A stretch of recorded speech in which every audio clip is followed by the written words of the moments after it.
Bom, eu estou reiniciando agora a transmissão da sessão do dia 17 de setembro de 2020, a sessão da tarde. Quando interrompeu a gravação, nós estávamos discutindo o processo, item da pauta 107, que é o processo 11.060.087/2008-92, que a conselheira Gisele estava apresentando. A conselheira Gisele já apresentou seu voto e esse voto estava em discussão. Quando eu suspendi a gravação, tinham pedido a palavra o conselheiro Alain e o conselheiro André. A quem eu passo a palavra agora, ok? Quem quer falar primeiro? Alain. Presidente, embora a infração, bom, pelo que me parece, tentando entender aqui o racional, é que só a partir da MP 135, não é isso? Que houve ela funcionou como uma norma de extensão, né? Ela se reportou como se diz, a MP 2158, não é isso? E estendeu aquele artigo 90, certo? Para as hipóteses da MP 135, que foi depois da transmissão do PERDECOMP, não é isso?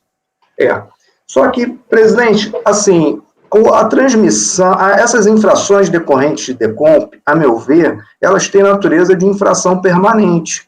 Então, nesse caso, né, se aplica a lei mais gravosa, né, enquanto a permanência não cessar. Então, assim, enquanto a permanência não cessa, se sobrevier uma lei mais gravosa, o contribuinte está sujeito, sim, a uma penalidade mais grave, pelo menos usando o mesmo racional, né, do direito penal, né, que inclusive essa é uma questão até simulada pelo STF, né, de modo que, na espécie, eu entendo que essa infração ela é continuada, porque ela se protrai no tempo até o momento em que o contribuinte ou retifica a sua declaração, ou cancela, ou quando sobrevém um despacho decisório, né, quando então o contribuinte nada mais pode fazer, houve um ato de ofício, né, de modo que eu entendo que se aplica, apesar de ser questionável esse momento aqui, se aplicaria sim a essa MP 135, não é isso?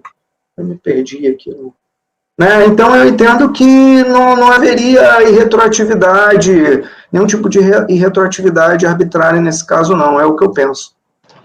Ok, quem pediu a palavra agora é o doutor André, que quer pedir a palavra? Então, na realidade, eu estava estranhando, mas já está esclarecido, o fato dele ter aplicado a 44.1, mas é porque pelo que eu entendi, o artigo 18 da 833 deu efeito extensivo à declaração não declarada nesses casos, né? Tá certo. Então, para mim está muito claro que, se a gente for até, basicamente, levar o conceito de critério temporal, né? Então, se ele declarou a compensação antes da vigência da lei, para mim está muito claro que realmente não teria como aplicá-la. Perfeito. Eu vou só falar mais um pouco, eu estou recapitulando o histórico. Quando era a declaração de compensação, antigamente no início não era confissão de dívida. Aí por isso que veio o artigo 90 da MP 2158. Será um objeto de lançamento de ofício, a diferença apuradas em declaração prestada pelo sujeito passivo decorrente de pagamento, parcelamento, compensação, suspensibilidade, devidos ou não comprovados, relativo a tributos e contribuições federais. Então, era para lançar de ofício o imposto, a multa e os juros.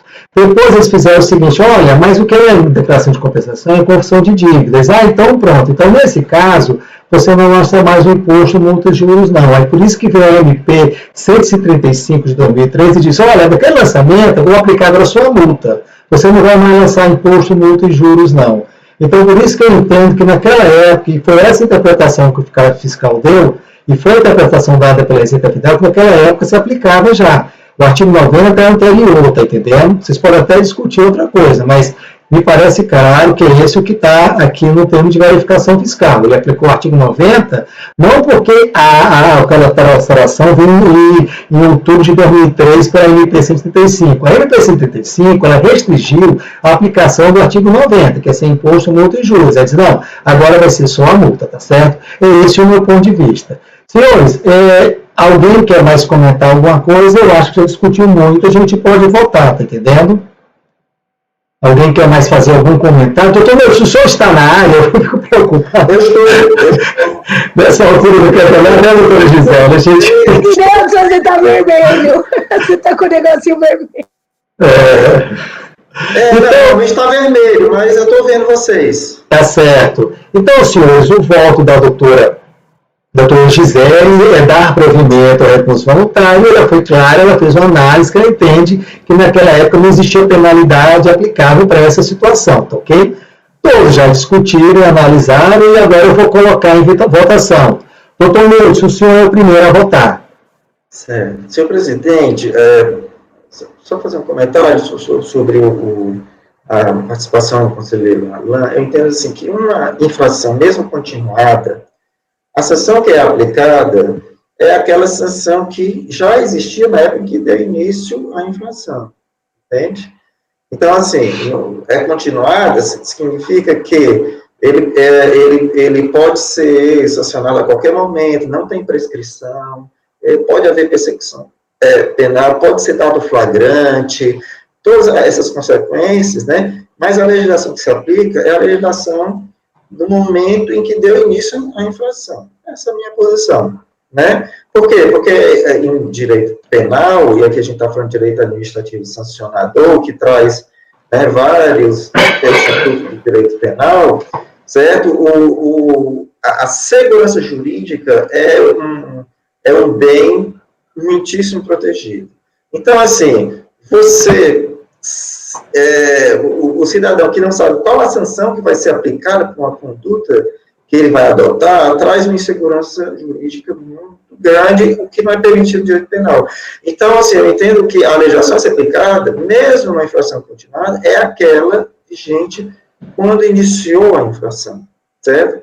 Bom, na época em que iniciou a infração, só estava em vigor o artigo 90 da MP 258.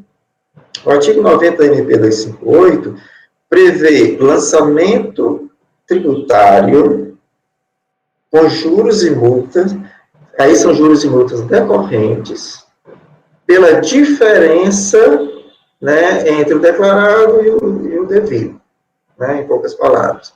Essa multa aí não é multa isolada, é multa de ofício, para o lançamento tributário. Então, eu entendo que o artigo 90 não ampara o lançamento de multa isolada, certo? A multa isolada só surgiu no momento em que a DECOMP passou a ser confissão de dívida, certo? E aí passou a ser desnecessário o lançamento tributário, certo? E sendo desnecessário o lançamento, não só desnecessário, passou a ser impedido o lançamento tributário, não mais ter lançamento tributário. Ou seja, as declarações indevidas deixaram de ser sancionadas, não é verdade? E aí, daí é que surgiu a multa isolada. E só surgiu quando? Quando a DECOMP passou a ser confissão de dívida, e que veio a sanção multa isolada, que é o que a gente está discutindo, e veio com a MP 135, que é de outubro de 2003, posteriormente ao ato ilícito que a gente está tratando, o ato sancionado, que é de maio de 2003. Então, eu entendo que na época da apresentação da DECOMP, não existia multa isolada, essa sanção não existia. Então, ela não pode ser imposta para esse fato, para essa compensação. E aí eu vou concordar com a relatora, né, no sentido de dar provimento ao recurso voluntário, mas como ela fala muito, a relatora fala muito nessa questão da não compensada, e eu acho que não é o caso, eu vou acompanhar pelas conclusões.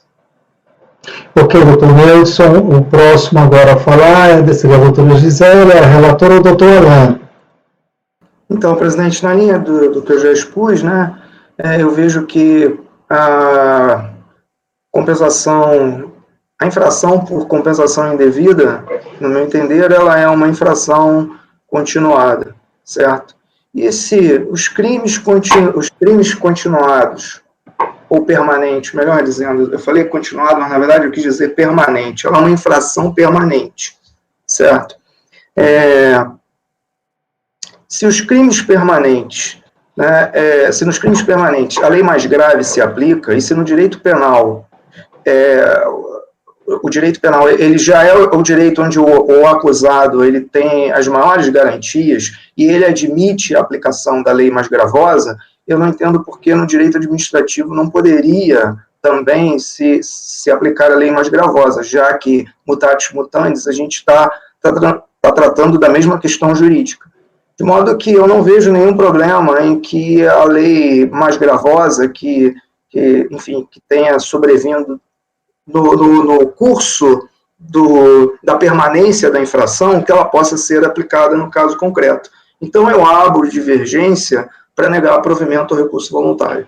O doutor Alain nega provimento ao recurso voluntário. O próximo, depois do Alain, é o doutor Alexandre. Eu vou acompanhar a relatora, presidente. Depois do Alexandre, é o doutor Efigênio. Presidente, fazendo pequenas considerações. Com relação ao artigo 90, é exatamente aquilo que o Neudson disse, e até quando a gente fala de lançar as diferenças apuradas, é com base nesse 90 que o que está declarado no DCTF que a gente não lança.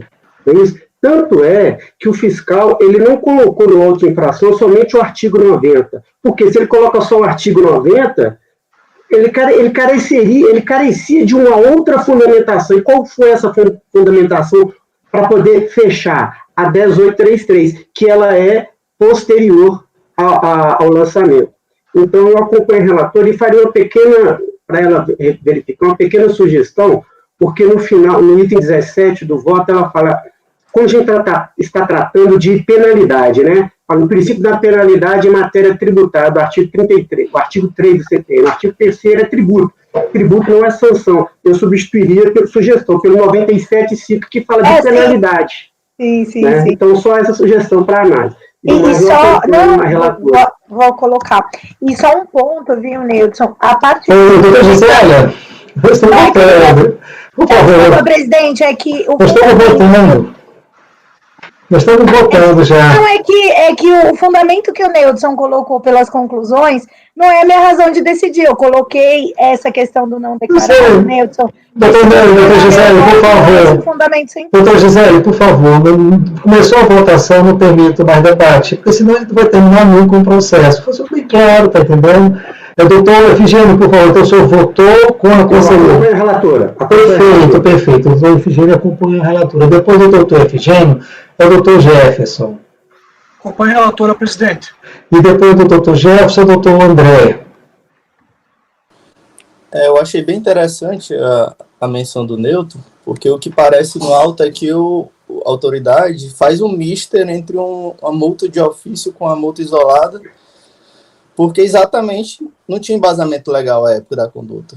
Então, eu concordo integralmente com os fundamentos da relatora. Perfeito, gente. Então, eu vou, como já falei, eu vou acompanhar a divergência do doutor Alain, porque eu acho que o artigo 90 está vigente desde 2001. Ele apenas restringiu a aplicação, está entendendo?